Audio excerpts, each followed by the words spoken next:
It's quite scary. The sound is quite something.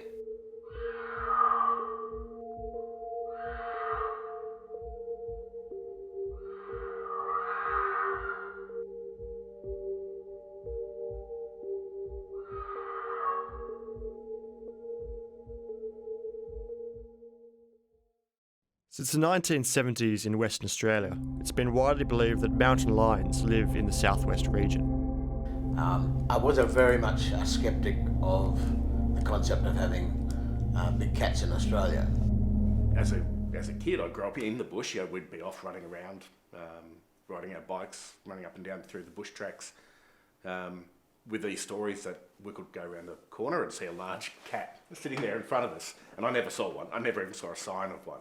And the first occasion I had an encounter with this animal was that we were going around our boundary and we'd come to a right angle bend in the fence. It was out in the bush. Bush was one part of the paddock and clearing of the other part. But on the outside of the fence, we're coming up to this corner and we could see this big boomer kangaroo. He was threatened and he wasn't looking at us, because I've shot many kangaroos.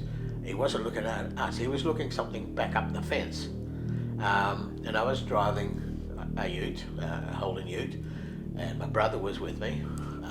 And I said to my brother, "Look at that kangaroo, something's after him." And he says, "Yeah." And next minute I hit this big rock because I wasn't going where I was, watching where I was going.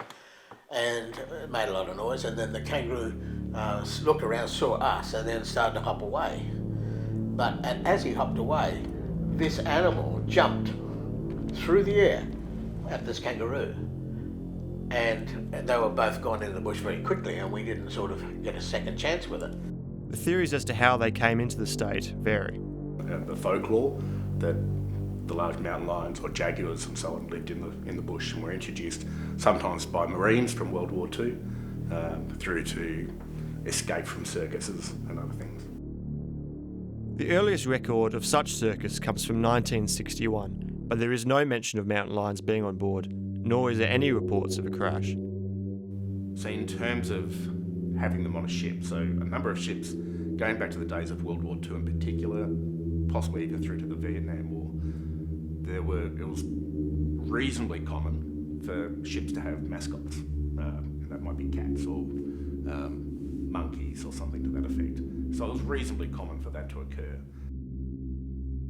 Mountain lions are stealthy predators. They hunt at night and often lying in wait for prey or silently stalking it before pouncing from behind and delivering a lethal bite to the spinal cord.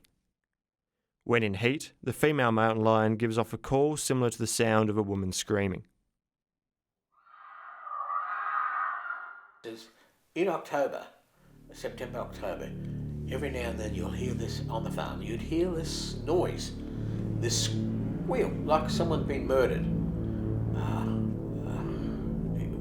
And he says, "Oh, that'd be a fox." No.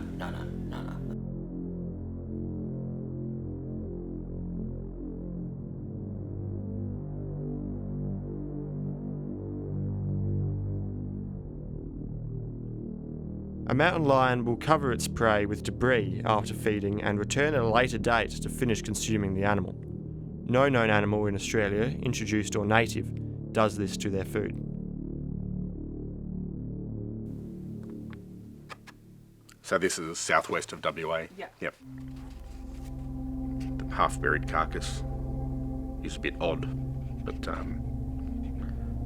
again, I'm just trying to think of what species would try and bury it. I mean, if it was a fox or a dog or something to that effect, I would have thought they'd try and, or even a big cat. From what I know, my limited understanding is they'd probably try and take it away and hide it somewhere a bit better than just a half bury, unless they were startled. Mountain lions usually enter the abdominal cavity and eat the organs first. Normally, the intestines and stomach are not eaten and are pulled out and away from the carcass. Yeah, I mean, it's pretty, this particular one of the kangaroo, it's very neat in the way it's been skinned and cut. Mountain lions scratch trees to mark their territory, similar to house cats. there's a whole range of scenarios that are possibles. One of them you could say maybe it was a deer, rubbing its antlers up against the trees. Probably a bit unlikely, particularly at the height. This one on the particular, that one, it's got some evidence, but that in of itself is not concrete evidence. It's something's made those marks. You need to be tying that to some hair samples or some scat samples.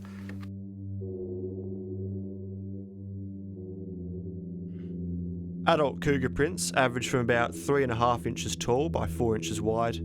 Unlike dog prints, their claws don't show as they can retract them. But the plaster casts, do look interesting in of themselves. I don't really know about the hairball. No idea. But the plaster casts are interesting in of themselves. And the predation that's had been occurring on our farm, and we begin to notice there was a pattern about it. A lot of the killings were around the neck. A lot of the carcasses had been eaten out. So over this evolved. We noticed we would look for go spotlighting at night and see if we'd see it again. Most times we wouldn't. Very rarely we'd see these very big bright eyes, and we would never get anywhere near close to them. It is still unknown if mountain lions exist in Australia. The phenomenon remains one of Western Australia's greatest mysteries.